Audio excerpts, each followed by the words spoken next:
Раскол, эпизод 15. Все уже привыкли.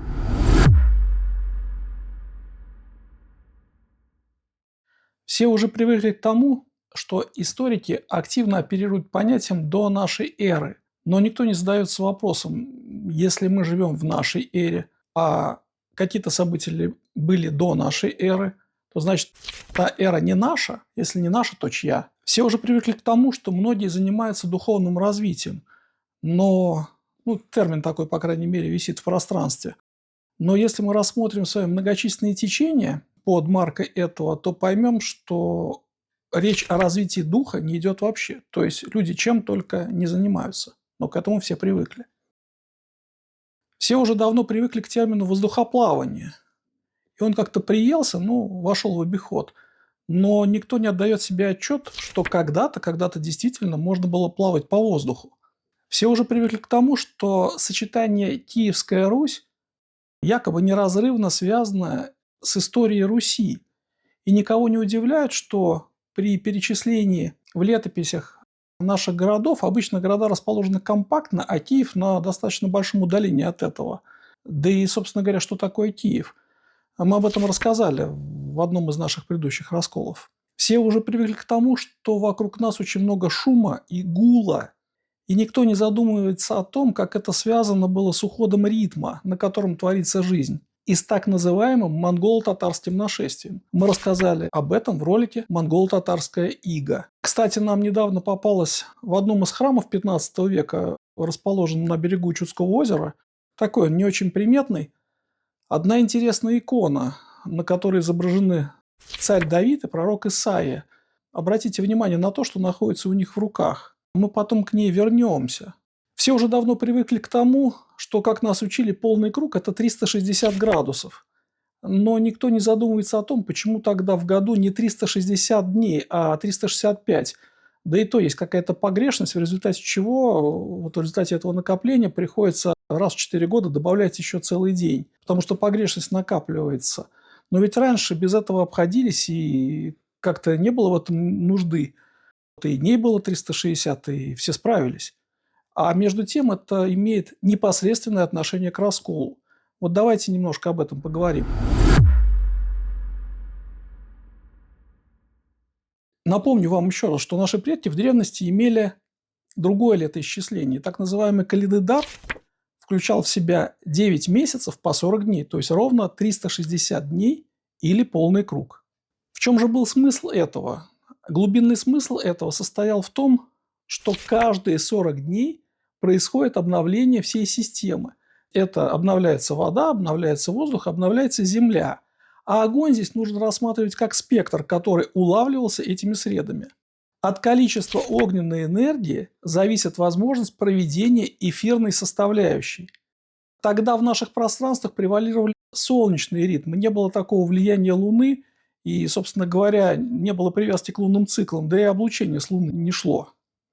Но в определенный момент полный круг, вот те самые 360 градусов, был раздвинут, и внутрь пространства было заведено нечто, чего люди не видят, но оно начало присутствовать. Это и есть то, что дает прецессию. Это нечто механистическое, которое и создает гравитацию, искажает пространство и время. Зашло это в первый раз сюда в первом веке нашей эры из антимира, но проявилось не сразу. По мере его проявления время приобрело другой характер, которого раньше не было. Оно ощущалось как нечто плотное, разделенное и кадрированное. С этого момента и началось активное уничтожение тех, кто помнил о другом характере времени. Начали заводиться циклы, формироваться зацикленные ветки одной и той же реальности, что стало вымывать из пространства живые коды. В результате Кальдедару с его 9 месяцами по 40 дней, в общем-то, не нашлось места. Тогда, в первых веках, и начал постепенно приходить конец белому свету. Бесконечно повторяющиеся ветки начали съедать свет, перестраивая реальность под себя. Тогда же начали вымываться русский код и русский дух. Ушло выражение «выйти на Русь». Если вы спросите современных людей, слышали ли такое выражение, то, скорее всего, они вам скажут, что нет, не слышали, первый раз об этом слышим. А ведь кто такой русский? Рус– это то, что проводит без искажений.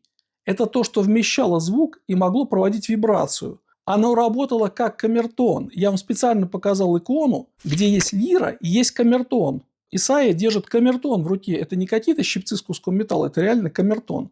Так вот этот пазл и вытерт из памяти. А Ти проводил то, что стояло перед ним. Отсюда Рус-Ти. Так вот эта тяжесть до сих пор сбивает настройки, стягивая все на себя. Она похожа на темную воронку. Пришла она, еще раз напомню, из антимира и находится в зазеркалье с многократным переотражением. Здесь же сформированы зацикленные программы войн, уничтожения, которые транслируются в эту реальность. А усилилось все это во времена крестовых походов. Что же мы имеем в результате? Головы всех людей соединены с единой системой, как с квантовым компьютером. Это и контролирует программы раскола на разных ветках реальности, которые многократно проживаются людьми и сопровождаются страданиями. Данная система и вносит прецессионную составляющую в пространственно-временной континуум. В результате возникает временной разрыв. Он создается в ощущениях, в сознании, через восприятие реальности. Он подобен заезженной пластинке. Она сложилась из низших вибраций антипространств, антизвуков и внедренного гула. Это то, что никогда не принадлежало этому миру. Смысл этой штуковины в том, что она изучает свет, поглощает свет и пользуется светом в своих интересах. Она и была порождена для этого. А воспроизводит она себя через многократное копирование во многих местах своего проявления. Нам кажется, что мы живем, но мы фактически не живем. Это иллюзия движения и иллюзия развития. Такой опыт мы точно не заказывали. Но нам заказали его. Заказали его чуждые из чужих миров, которые находятся за пределами нашего сознания. Этим, кстати, в свое время воспользовались аннунаки, про которых мы тоже рассказывали в одном из наших роликов. Они в ходе соперничества друг с другом, соревнуясь в захвате света, принадлежащего душам, выстраивали из него коридоры для перемещения в пространстве. И с тех пор души многократно приходят именно в эту реальность. Они не могут выйти наверх в силу того, что появилась прецессия.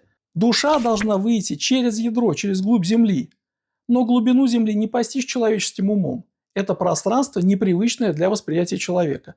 Сблизиться с этим возможно лишь по резонансу.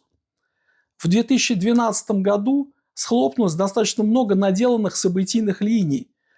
Вот эти вот копии, которые множественно распространяли, они схлопнулись, ну часть из них, по крайней мере. Но ситуация в целом до сих пор не преодолена. Как же все-таки нам прийти к тому, чтобы убрать прецессию и прежде всего прецессию внутри себя? Первое. Нужно сосредоточить все свое внимание на анализе своей жизни и жизни в целом с точки зрения смысла этой жизни и времени, уже затраченного на эту жизнь. Второе. Нужно перестать проживать бессмысленную жизнь, подходя к ней механистически. Третье. Нужно встать на правильную ось. Для этого необходимо сопрячь свое сознание с центром Земли. В результате должна возникнуть располюсовка, где один полюс – это твое сознание, а другой полюс – это центр Земли. Это и явится для тебя нулевым меридианом. При сопряжении многих сознаний возникает такая напряженность общего поля, которая выметает из себя чужеродное, все, что вносит прецессии. Подобием этой модели является разум сердца. Только тогда образуется природосообразная модель жизни и произойдет включение самой жизни в нашей системе. Через какое-то время эти изменения станут явными. И уже после этого произойдет утверждение русского кода, взятого за основу жизни. И вот тогда процесс уже будет необратим.